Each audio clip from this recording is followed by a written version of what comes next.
গল্পের শুরু হয় দ্বিতীয় বিশ্বযুদ্ধের সময়। সাইতো নামে একজন জাপানি ব্যবসায়ীকে আরো কিছু বন্দির সাথে জাপানে ফেরত পাঠানো হচ্ছিল, যেখানে তাদের গোলাম হিসেবে কাজ করতে হতো। সাইতোকে সবার থেকে দূরে একলা রাখা হয়েছিল। শীঘ্রই দুজন পাহারাদার তাকে জাহাজের কমান্ডারের কাছে নিয়ে যায়।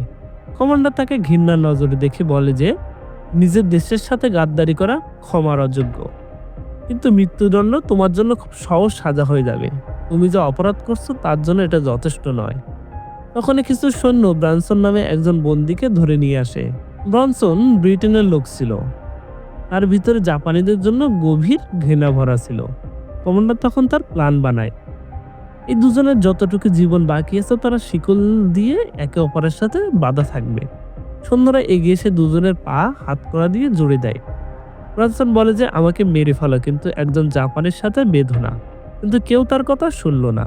মনে হচ্ছিল এটাই তাদের কপাল। কিন্তু তখনই সেই জাহাজের উপর শত্রুদের হামলা হয় এবং সেখানে যত বন্দী ছিল সবাই বিদ্রোহ শুরু করে দেয়। ব্রনসন আর সাইতো এই সুযোগে ফায়দা তুলে পালায় এবং সৈন্যদের সাথে লড়াই করে। একটি সাবমেরিন জাহাজের কাছে এসে মিসাইল চালিয়ে দেয়। টিমের শুধু অফিসার আর দুজন বন্দী বেঁচে ছিল। কমান্ডিং অফিসার বন্দুক বের করে তাদের মারার জন্য, কিন্তু ব্রনসন দ্রুত সাইতোকে ধরে দুজনে সমুদ্রে ঝাঁপ দেয়। কয়েক ঘন্টা পর ব্রনসন সাঁতারে সাইতোকে একটি নির্জন দ্বীপে নিয়ে যায়। টাঙ্গায় পৌঁছে সে অজ্ঞান হয়ে পড়ে যায়। পরের দিন সাইতো উঠে ভাবে যে হয়তো এটা স্বপ্ন ছিল, কিন্তু যখন সে নিজের পায়ের শিকল থাকে তখন সত্যর মুখোমুখি হয়। সে ব্রনসনকে জাগানোর চেষ্টা করে, কিন্তু সে অজ্ঞান হয়ে পড়েছিল। পাশে একজন সৈন্য লাশ পাওয়া যায়, যা তীরের দিকে ভেসে আসছিল, এবং সাইতো তার বন্দুকটি নিয়ে নেয়। এখন সে ভাবছিল যে ব্রনসনকে গুলি করে নিজে আজাদ হয়ে যাবে, কিন্তু ব্রনসন হঠাৎ উঠে তার উপর হামলা করে। দুজনের মধ্যে লড়াই হয়। যখন তারা সমুদ্রের তীরে লড়াই করছিল তখন পানি থেকে একটি ভয়াবহ চিৎকার শোনা যায়। ব্রনসন সাইতোকে সমুদ্রে ঠেলে দেওয়ার চেষ্টা করে, কিন্তু সাইতোর পা থেকে রক্ত ঝরতে থাকে, যা শুকতে শুকতে সে অজানা জীবটি তাদের কাছে আসতে থাকে। এই জীবটি ব্রনসনকে এক ঝটকায় টেনে নেয় এবং তার উপর হামলা করে। তীক্ষ্ণ নৌকার বিদ্যুতের মতো গতি। সাইতো সাথে সাথে বন্দুক তুলে প্রথমে ব্রনসনকে লক্ষ্য করে, কিন্তু তাকে না মেরে সে জীবটিকে মেরে দেয়। জীবটি পিছিয়ে যায় এবং পানিতে গায়েব হয়ে যায়। ব্রনসন এখন আহত ছিল। দুজনে বুঝে যায় যে এই দ্বীপে তাদের নিজেদের শত্রুতার চেয়ে বড় ভয়ানক কিছু একটা আছে। দুজনে একটি সমঝোতা করে যাতে বেঁচে থাকতে পারে। সমুদ্র থেকে একটু দূরে গিয়ে ব্রনসন জিজ্ঞেস করে এই জীবটি কি ছিল, কিন্তু তারা দুজনে আলাদা ভাষা বলতো, তাই সাইতো শুধু বোঝার নাটক করে। কিন্তু তার মুখ পরিষ্কার দেখাচ্ছিল সে জানে এখন কি দেখছে। সাইতো কিছুক্ষণ চুপ থাকে, ভাবতে থাকে যে কিভাবে বাঁচা যায়। কিন্তু শেষে হতাশ হয়ে সে বুঝে যায় যে এখানে মৃত্যু নিশ্চিত। কিন্তু ব্রনসন তাকে সাথে সাথে থামিয়ে দেয় এবং বলে যে তুমি কি পাগল হয়ে গেছো। তার পাশে বন্দুকের শেষ গুলিটি বের করে সাইতোকে দেয় এবং বলে যে আমাদের দুজনকে মিলে এই জীবের সাথে লড়াই করতে হবে। দুজনে কিছু জিনিস পায় যা সমুদ্রের তীরে ভেসে আসছিল। ব্রনসন একটি সিগারেট প্যাকেট পায় এবং সাইতোকে দেয়, কিন্তু সাইতো তা নিতে মানা করে দেয়। তার চোখে বিশ্বাস ছিল। যখন ব্রনসন দরকারি জিনিস খুঁজছিল, সে একজন তরুণ সৈন্য লাশ পায় যে তার নিজের সাথী ছিল। সে কেঁদে ফেলে এবং বলতে থাকে যে এটা তো একটা বাচ্চা ছিল, এর পুরো জীবন বাকি ছিল, ওই বেঁচে থাকতো যদি ওই জাপানিরা এই যুদ্ধ না শুরু করতো। সাইতো তার একটা কথাও বুঝতে না পারলেও তার কষ্ট পুরোপুরি অনুভব করতে পারছিল। সে ব্রনসনকে পানি খাওয়ায়, ব্রনসন পানি খায় এবং দুজনে মিলে রাতের জন্য জিনিসপত্র জোগাড় করতে থাকে। যখন অন্ধকার হয় দুজনে মিলে কাজ চালানোর মতো একটা ক্যাম্প বানায়। সে একটা জুতো ব্রনসনকে দেয়, কিন্তু ব্রনসন তা নিতে সাপ মানা করে দেয়, কারণ সে কোনো জাপানি জিনিস হাতে দিতে চায় না। সাইতো কিছু কাঁকড়া ধরে এবং তার নতুন সাথীকে খাওয়ায়। ব্রনসন যে কয়েকদিন ধরে না খেয়েছিল সে নেওয়ার জন্য প্রথমে ইতস্তত করলেও পরে খাবার নিয়ে নেয়, কিন্তু কাঁকড়াটি তার হাত থেকে মাটিতে পড়ে যায়। সাইতো এটা দেখে নিজের কাঁকড়া তাকে দিয়ে দেয়। ব্রনসন প্রথমে মানা করে, কিন্তু সাইতো জেদ করে কাঁকড়াটি তার কাছে রেখে দেয়। তারপর ব্রনসন নিজের সম্পর্কে বিস্তারিত বলে এবং সাইতো কিছু বুঝতে পারছিল না। সে তার নাম নেওয়াও শিখে যায়। তারপর সে বলে যে আমার নাম সাইতো। ব্রনসন জিজ্ঞেস করে আমরা এই শিকল কি করব, কিন্তু সাইতো চুপ থাকে। তারপরে ব্রনসন একটি অস্ত্র বানায় যাতে শিকল কাটা যায়। সে চেষ্টা করে কিন্তু সফল হয় না। তখনই সাইতো শিকলে একটি দুর্বল অংশের দিকে নিজের পা দিয়ে ইশারা করে জাপানি ভাষায় কিছু বলে। ব্রনসন বুঝতে পারে না, কিন্তু তার ইশারা দেখে সে ভাবে তার কি চেষ্টা করা উচিত। সাইতো তাকে শাও দেয় এবং দুটো আঘাতে শিকল ঢিলে হয়ে যায়। এখন ব্রানসনের পালা ছিল এবং সাইতো অস্ত্রটি চায় যাতে ব্রানসন কিছুটা ভয় পায়, কিন্তু তাও সে ভরসা করে। যখন সাইতো ব্রানসনের পায়ের কাছে শিকল মারতে যায়, ব্রানসন বলে যে ভাই আমার দ্বারা সম্ভব না, আমি চোখ ঢেকে নিচ্ছি। এই কথা শুনে সাইতো হাসে। তারপরে এক আঘাতে সে ব্রানসনকে আজাদ করে দেয়। ব্রানসন খুশিতে লাফিয়ে ওঠে যে তার পা কাটতে হয়নি এবং দুজনে মিলে আনন্দ করতে থাকে, কিন্তু তাদের আওয়াজ অন্ধকারে লুকিয়ে থাকা কোনো কিছু নজর কেড়ে নেয়। সাইতো অনুভব করে কোনো কিছু তাদের কাছে আসছে এবং দুজনে সতর্ক হয়ে যায়, কিন্তু সেই প্রাণটি শীঘ্রই সেখান থেকে গায়েব হয়ে যায়। দুজনে অস্ত্র তুলে নেয় এবং প্রমাণ খুঁজতে বেরিয়ে পড়ে। সাইতো বালিতে কিছু চিহ্ন পায় এবং তদন্ত শুরু করে, কিন্তু তখনই একটি আওয়াজ তার নজর কাড়ে। যখন তারা ফিরে তাকায় দেখে সেখানে দুজন জাপানি সৈন্য আছে, যাদের সাথে একজন কয়েদি আছে। ব্রানসনের সন্দেহ হয় যে সাইতো এখন তার সঙ্গ ছেড়ে দেবে, কিন্তু সাইতো ব্রানসনকে দেখানোর জন্য সে তাকে ভরসা করতে পারে, নিজের অস্ত্র তাকে দিয়ে দেয় এবং বলে যে জলদি লুকিয়ে যাও। সাইতো সেখানে রয়ে যায় এবং দেখে যে খাবার ফুটছে। তখন একজন সৈন্য গন্ধ পায়, যেখানে তার মনে হয় কেউ ক্যাম্পে শুয়ে আছে। সাইতো সামনে চলে আসে এবং বলে যে গুলি চালাবে না। ব্রানসন দূর থেকে এসব দেখতে থাকে। সৈন্যরা জানতো না যে সাইতোকে একজন গাদ্দার ঘোষণা করা হয়েছে, তাই তারা তাকে ভরসা করতে শুরু করে, কিন্তু ব্রানসন জানতো না যে আসল বিপদ তার পিছনে। ব্রানসন একটু দেরিতে বুঝতে পারে যে সমুদ্রের এই জীবটি তার পিছনে। সে এতটাই ভয় পেয়ে যায় যে বুঝতে পারে না কি করবে এবং শেষ পর্যন্ত চোখ বন্ধ করে নেয়। কিন্তু যখন সে আবার চোখ খুলে দেখে সেই ডরডানো জানোয়ার সেখান থেকে গায়েব হয়ে গেছে। এখন জাপানি সৈন্যরা সাইতোকে জিজ্ঞাসাবাদ করছিল যে এখানে কি আর কেউ নেই। সাইতো বলে যে সে একলা, কিন্তু সৈন্যদের সন্দেহ হয় কারণ তারা ব্রানসন সেখানে থাকার কিছু ক্লু পেয়েছিল। একজন সৈন্য তলোয়ার নিয়ে ওঠে এবং বলে যে জাহাজ ডোবার আগে গুজব উঠছিল যে একজন গাদ্দার আর একজন শত্রুকে একসাথে শিকল দিয়ে বেঁধে দেওয়া হয়েছে। যখন তারা সাইতোর পা থেকে কাপড় সরায় তখন বুঝে যায় যে সাইতো একজন গাদ্দার। অন্য সৈন্যটি তাকে জিজ্ঞেস করে সেই পালাতক কোথায়। সাইতো বলে সে মারা গেছে এবং সে একটি কবরের দিকে ইশারা করে যেখানে তারা ব্রানসনের বন্ধুকে দাফন করছিল। একজন জাপানি সৈন্য বলে যে সাইতো শুধু গাদ্দার নয়, মিথ্যাবাদীও, এবং হুমকি দেয় যে সত্য না বললে তার গলা কেটে দিবে। তখনই একটি ভয়ানক গর্জন পুরো দ্বীপে প্রতিধ্বনি হয় এবং সবাই থেমে যায়। সেখানে থাকা অন্য কয়েদিটি ভয়ে চিৎকার করে ওঠে। এক সৈনিক সবচেয়ে ছোট সৈন্যটিকে বলে গিয়ে দেখে আসতে কিসের আওয়াজ। সে ব্রানসনের কাছে পৌঁছায়। ব্রানসন একটি শুকনো গাছের ডালের ওপর পা রাখে এবং শব্দ হয়। সৈনিক তার দিকে এগোতে থাকে, কিন্তু তখনই জানোয়ার গুঙ্গানির শব্দ শুনে সে অন্যদিকে দৌড়ায়। ওই সৈনিক জঙ্গলের পথে গুহার গেট পর্যন্ত পৌঁছায় এবং ভিতরে ঢুকে যায়। সে জানতো না যে এই জীবটি গেটের পাথরের মাঝেই লুকিয়ে আছে। এর মধ্যে ব্রানসন তার বন্ধুকে বাঁচাতে চায়। গুহার ভিতর জীবটি সৈনিকের পিছন থেকে বের হয়। সিপাহীর ঘুরে নিজের তলোয়ার দিয়ে তার উপর আঘাত করে, কিন্তু জীবটি সিপাহীর হাতে এক ঝটকায় ভেঙে দেয়। তার চিৎকার পুরো দ্বীপ গঞ্জিত হয়।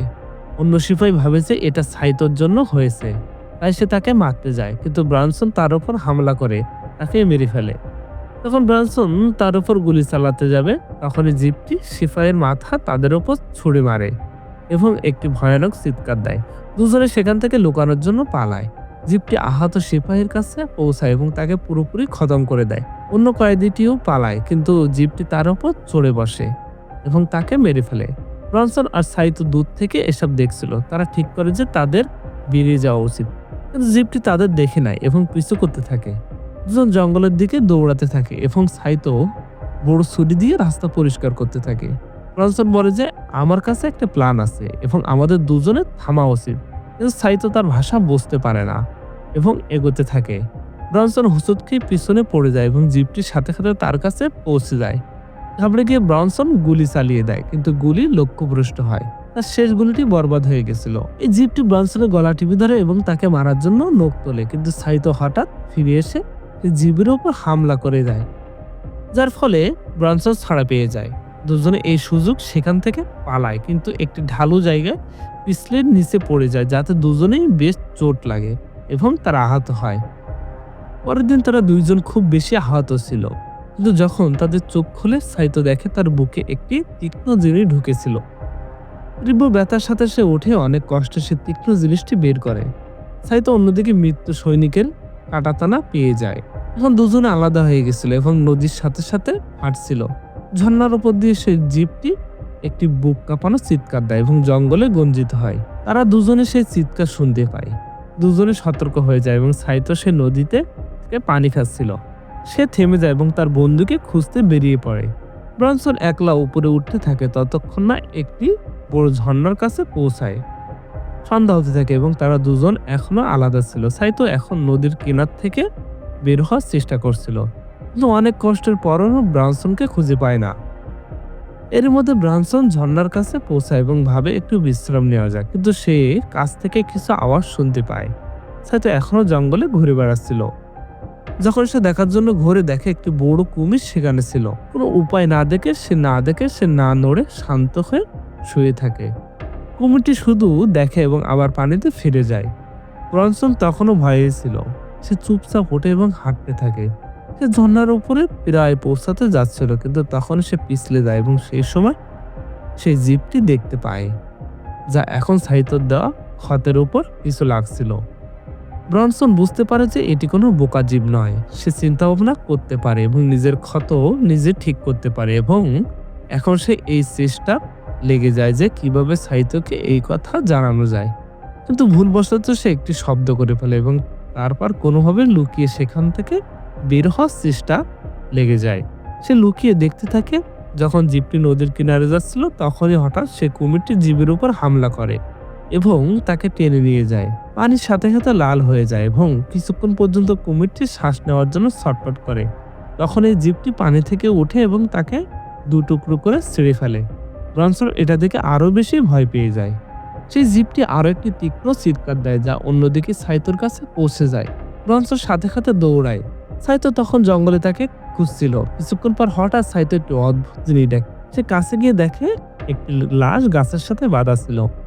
এটি দেখে সে খুব ভয় পায় এবং একটি গর্তে হোঁচট খেয়ে পড়ে যায়। গর্তের ভিতরে সাইতো আরো একটি ওই রকম জীবের মাথা দেখতে পায়। সে কিছুক্ষণ এই দৃশ্যটি দেখতে থাকে এবং বুঝে যায় যে এটি মরে গেছে।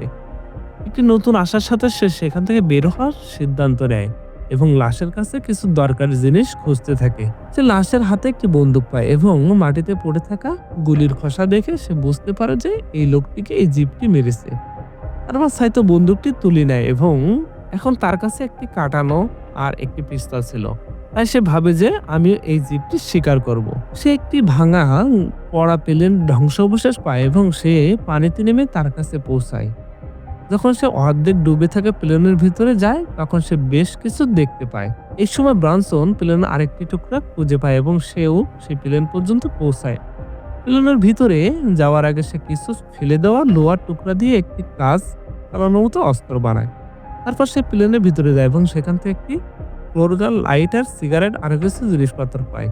কিন্তু একটি জিনিস তার নজর কাড়ে। সেই জিনিসটি ধরার চক্করে সে পিছলে যায় এবং দেখে যে প্লেনের ডানায় কিছু আটকে আছে। তখন সে কাছ থেকে দেখে, তখন বুঝতে পারে ওটা একটা বোমা। এই বোমা দেখে তার মাথায় একটা আইডিয়া আসে। এখন ব্রানসন কিছুক্ষণ বিশ্রাম নেয়, একটি সিগারেট জ্বালায়। সিগারেট খেতে খেতে সে কারো পায়ের আওয়াজ শুনতে পায়। তখন সে ঘুরে দেখে সামনে সাইতো দাঁড়িয়ে আছে। ব্রানসন তাকে জিজ্ঞেস করে যে সে কাঁপছে কেন এবং সাথে একটা সিগারেট এগিয়ে দেয়। সাইতো মানা করে দেয় এবং বলে যে তাকে জরুরি কিছু দেখতে হবে। ব্রনসন কিছু বুঝতে পারে না, তাই সাইতো তার লাইটার ব্যবহার করে তাকে বোঝানোর চেষ্টা করে। দুজনে একসাথে একটি গুহা পর্যন্ত যায় এবং সেখানে পৌঁছে সাইতো একটি অদ্ভুত জিনিসের দিকে ইশারা করে। দুজনে দেখেছে ওই রকম একটি মাদি জীব আর একটি ডিমি তা দিচ্ছিল। ব্রনসন ধীরে ধীরে তার কাছে যায়, কিন্তু সাইতো তাকে সাবধান করে যে এটি একটি মাদি জীব, এর থেকে দূরে থাকো। সাইতো তাকে বোঝানোর চেষ্টা করে যে আমরা যদি একটি মাদিকে মেরে দেই বাকি জীবগুলো আরো অনেক বেশি ভয়ানক হয়ে যাবে। তারা যে কোনো মূল্যে আমাদের খতম করে ছাড়বে। তো ব্রনসন বলে যে হয় তারা বেঁচে থাকবে, না হয় আমি বেঁচে থাকবো। তার কাছে একটা আইডিয়া ছিল এবং সে সাইতোকে তার সাথে চলতে বলে। তারপর ব্রনসন সাইতোকে একটি বোমাটি দেখায় যা প্লেনে পেয়েছিল এবং বলে যে আমাকে এটা ওই মনস্টারের ঘর পর্যন্ত নিয়ে যেতে সাহায্য করো। দুজনে মিলে অনেক কষ্টে বোমাটি সেখানে নিয়ে যায়। সেখানে পৌঁছে তারা দেখে টিগার টেরা হয়ে গেছে। ব্রনসন তা ঠিক করার চেষ্টা করে, কিন্তু সাইতো বলে যে জলদি এখান থেকে বের হই, যে কোনো সময় এটা ফেটে যেতে পারে।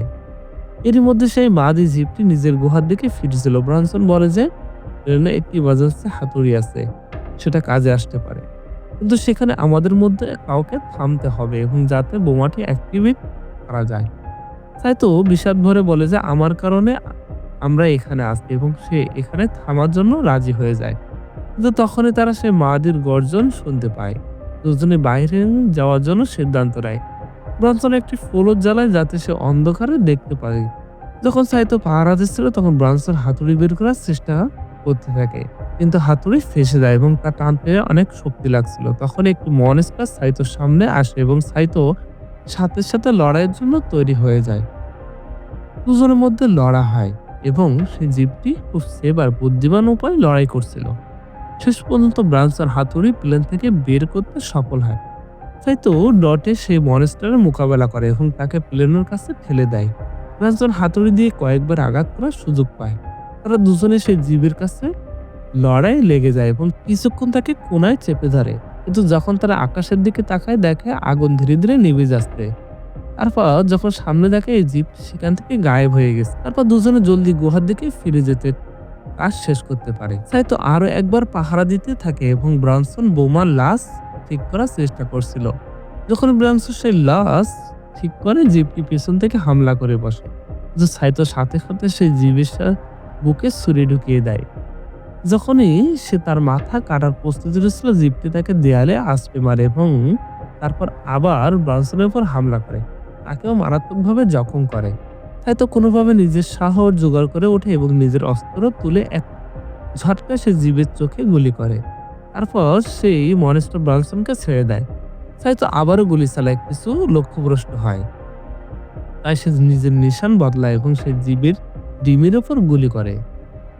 ডিমে বিস্ফোরণ হয় এবং সেই মাদির একটি বাচ্চা মাটিতে পড়ে যায়, যা দেখে মাদিটি রেগে পাগল হয়ে যায়। সাইতো নিজের বন্ধুকে সাহায্য করার জন্য দৌড়ায়, কিন্তু ব্রানসন অনেক খারাপভাবে আহত ছিল। ব্রানসন নিজের সব জিনিস সাইতোকে দেয় এবং বলে যে জলদি বেরিয়ে যাও। যখন সেই মাদি নিজের বাচ্চাকে কোলে নিয়ে বসেছিল তখন সাইতো কষ্টে ছিল, কিন্তু তবুও বাধ্য হয়ে নিজের বন্ধুকে ছেড়ে গুহা থেকে পালায়। তারপর সে মাদি ব্রানসনের কাছে আসে। ব্রানসন সাথে সাথে বোমাটি অ্যাক্টিভ করে দেয়। ব্রানসন উল্টো গণনা শুরু করে যে, কিন্তু তখন সে দিনে পৌঁছে বোমা ফাটলো না। তখনই তার নিজের বন্ধু সাইতোর কথা মনে পড়ে। সে সাইতোর বলা উপায়ে বোমাটি অ্যাক্টিভ করে এবং একটি অনেক বড় বিস্ফোরণ হয়।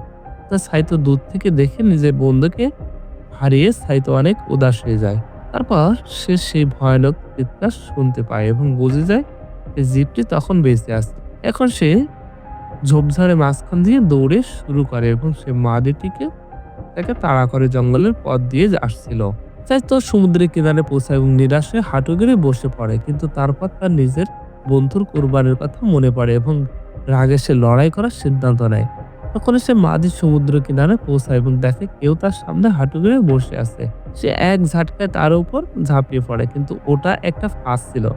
হয়তো বালি থেকে উঠে এবং সেই জীবের সামনে দাঁড়িয়ে পড়ে এবং সেই জীবের উপর আঘাত করে, কিন্তু নিজেও জখম হয়।